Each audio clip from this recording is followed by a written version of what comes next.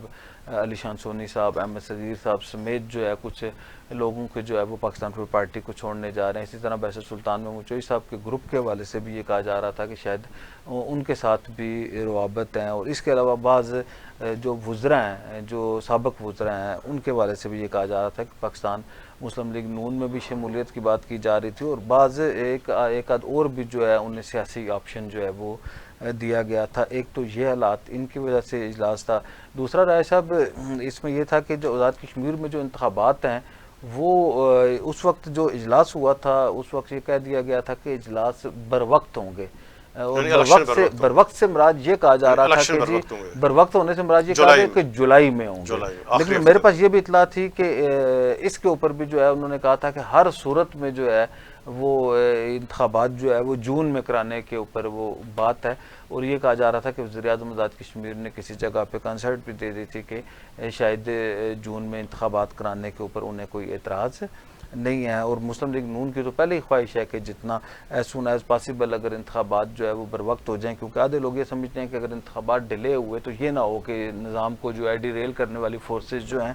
وہ آ جائیں اور پھر نظام جو ہے وہ ان کے ہاتھ سے نکل جائے, کیونکہ جیسا بھی ہے یہ نظام ہی ہے جو آج جو ہے لوگ صدر, وزیر اعظم, وزراء, ممبران اسمبلی اور باقی جو ہے وہ امرات جو ہے وہ لے رہے ہیں. ایک تو ایشو یہ تھا. ایک ایشو رائے صاحب یہ تھا کہ یہ بھی اطلاعات تھیں کہ وفاق کی جانب سے یہ جو موجودہ حالات پیدا ہو گئے ہیں جنگی حالات کی وجہ سے آزاد کشمیر کے ترقیاتی بجٹ کے اوپر جو ہے وہ کٹوتی کی جا رہی ہے, پاکستان میں بھی کیا جا رہا ہے, اور آزاد کشمیر میں اس کا جو ہے ترقیاتی بجٹ جو ہے وہ آدھا کرنے کے بارے میں اطلاعات تھیں. تو پہلے ہی آپ کو پتا ہے کہ انوار الحق صاحب نے یہ بجٹ دیا تھا, وفاق نے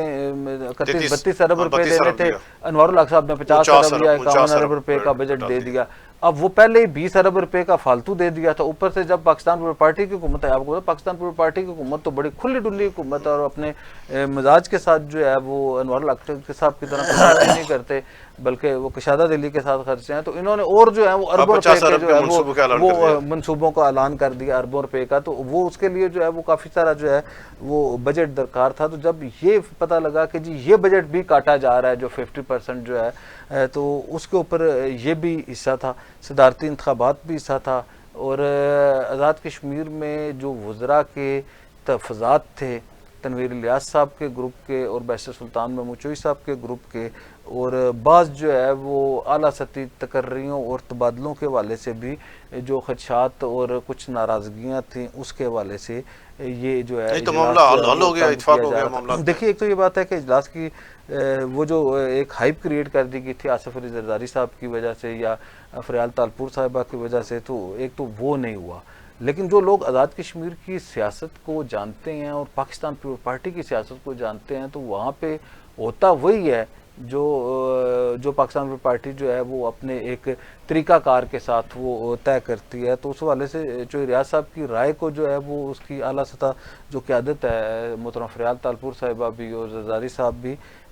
وہ جو ہے وہ کرتے ہیں. لیکن یہ ایک مشاورتی اجلاس تھا جس کی صدارت نہیں بلکہ اس کی میزبانی جو ہے وہ چوہدری ریاض صاحب نے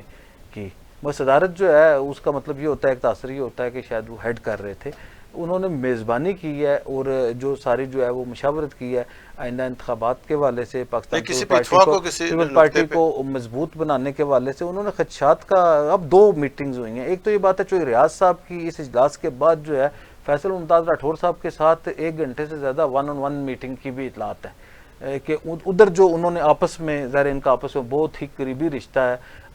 اور فیصل ممتاز راٹھور صاحب کے حوالے سے یہ کہا جاتا ہے کہ انہیں اس وزارت عظمیٰ کی کرسی تک پہنچانے میں چوہدری ریاض صاحب کا بڑا کلیدی اور اہم کردار ہے. اور جو ان کی الگ میٹنگ ہوئی ہے آپس میں جو ان کی راز و نیاز ہے وہ تو ابھی تک ظاہر وہ دونوں ہی بتا سکتے ہیں، لیکن جو پبلکلی میٹنگ ہوئی ہے جس میں یہ 5, 7, 8 لوگ تھے، تو اس میں جو ہے تنویر الیاس صاحب کے حوالے سے یہ تھا کہ شاید تنویر الیاس صاحب کو آفر کی جا رہی ہے، تو ان کی تنویر الیاس صاحب نے یہ کہا ہے کہ جی یہ جو ہے سوشل میڈیا کے ریومرز ہیں، اور انہوں نے شاید یہ کہا ہے کہ ابھی وہ کہیں بلکہ وہ پاکستان پیپلز پارٹی کو نہیں چھوڑ رہے. اسی طرح جو ہے وہ جو بیرسٹر سلطان محمود چوئی صاحب کا گروپ ہے اس کے جو خدشات اور ناراضگی ہیں اس کے حوالے سے بھی ڈسکشن ہوئی ہے، اور ظاہر کچھ ایسے جو وعدے تھے اس وقت چوہدری ریاض صاحب نے یا زرداری ہاؤس نے کیے تھے صدر کیا کہتے ہیں محترم فریال تالپور صاحبہ اور پاکستان پیپلز پارٹی کے چیئرمین کے بھی آف کے اوپر، وہ شاید پورے نہیں ہو سکے، یا نئے آنے والے اور جو پرانے سیاسی برسٹر گروپ کے کسی بندے کو اس چار میٹنگ میں کیوں نہیں بلایا گیا؟ میرا یہ خیال نہیں، یہ جو ہے نا ایک تو یہ بات ہے کہ یہ شاید یہ تاثر دیا گیا ہے کہ وہ نئے ہیں سارے لوگ، لیکن اگر یہ نئے والی بات ہوتی تو پھر تنویر الیاس صاحب کو بھی نہ بلایا جاتا، یا انہیں غیر ضروری سمجھا گیا ہے، یا ان کی جو ہے وہ انہیں ایڈریس نہ کرنے کا فیصلہ کر لیا گیا، یا یہ بات ہے کہ جی ان کے ساتھ پاکستان جو وزیر اعظم آزاد کشمیر ہیں ان کی طرف سے 2-3 جو ہے وہ کوئی بڑی خوفناک قسم کی جو ہے وہ سیاسی زیادتیاں کی گئی ہیں، جس کی وجہ سے وہ گروپ جو ہے وہ خاصا رنجیدہ اور ناراض ہے. اور اس کا جو ہے اظہار ہماری اطلاع کے مطابق چوہدری ریاض صاحب نے وزیر اعظم آزاد کشمیر کو بھرے اجلاس میں یہ کہا کہ ان وجوہات کی وجہ سے بیرسٹر سلطان جو گروپ ہے وہ شدید ناراض ہے. ایک آدھ چیز کی وضاحت دی ہے عامر ذیشان صاحب نے کہ نہیں یہ کام ایسے ہوا ہے اور ہم نے پوچھ کے کیا ہے، لیکن اس کے حوالے سے بھی یہ اطلاع ہے کہ انہیں عامر ذیشان صاحب نے وہ بات اس طرح نہیں پوچھی بلکہ وہ کیا گیا، تو وہ بھی مس لیڈ کر دیا گیا اجلاس کو. اس اجلاس میں عامر ذیشان صاحب بھی موجود تھے، نوٹنگ جو ہے وہ سارے جو ہے وہ کیے ہیں. سردار یعقوب صاحب کے جو ہے وہ حلقے کے حوالے سے کوئی خدشات تھے انہیں بھی ایڈریس کیا گیا، سردار تنویر الیاس صاحب کی کچھ چیزیں تھیں اسے بھی ایڈریس کیا گیا. وزیر اعظم آزاد کشمیر نے یہ وضاحت دی کہ جی انہوں نے ہر صورت میں الیکشن بر وقت کرانے کا فیصلہ کیا ہے، قبل از وقت انتخابات کی جو تجویز ہے اسے مسترد کیا ہے، اور ہر صورت میں جو ہے ان کا یہ خیال تھا کہ حکومت کا راضی ہونا، اور حکومت نے کیونکہ الیکشن کمیشن کی معاونت کرنی ہے تو ایسے حالات میں قبل از وقت انتخابات نہیں کرائے جا سکتے. اور یہ جو باتیں ہیں کہ پاکستان پیپلز پارٹی کو جو کمزور کیا جا رہا ہے غیر محسوس انداز کے ساتھ، اس کے اوپر بھی جو ہے وہ خاصی جو ہے وہ باریک بینی کے ساتھ جو ہے چیزوں کا جائزہ لیا گیا ہے. پاکستان پیپلز پارٹی کے بیاف پہ چوہدری ریاض صاحب نے حکومت سے کہا ہے کہ ہر صورت میں پارٹی جو آخری 1.5 مہینہ ہے اس میں پاکستان پیپلز پارٹی کو مضبوط کرنے کے لیے اور آئندہ انتخابات میں طاقت کے ساتھ جانے اور آئندہ انتخابات جیتنے کے لیے جو ہے وہ ایسی مربوط حکمت عملی طے کی جائے. اس حوالے سے انہوں نے کچھ جو ہے وہ جو باتیں ہیں وہ پارٹی کی لیڈرشپ کی جانب سے جو ہدایات ہیں وہ فیصل ممتاز راٹھور صاحب جو وزیر اعظم آزاد کشمیر ہیں انہیں بھی کر دی ہیں، اور انہیں کہا گیا ہے کہ جتنے سیاسی کارکن ہیں پاکستان پیپلز پارٹی کے جو رہنما ہیں ان کے خدشات بھی دور کیے جائیں، اور لوگوں کو جو ہے وہ زیادہ سے زیادہ آخری یہ جو 1 مہینہ یا 1.5 مہینہ ہے اسے اکاموڈیٹ کر دیا جائے. لیکن میرے پاس ابھی بھی یہ اطلاع ہے کہ آزاد کشمیر کے انتخابات جولائی کے بجائے جون میں کرائے جا رہے ہیں، اور پاکستان پیپلز پارٹی جو ہے وہ اسی طرح جو ہے وہ طاقت کے ساتھ آئندہ انتخابات میں جانے کی حکمت عملی پر کار فرما ہے، اور پاکستان پیپلز پارٹی کو کمزور کرنے کے لیے جو اقدامات کیے جا رہے ہیں اس کو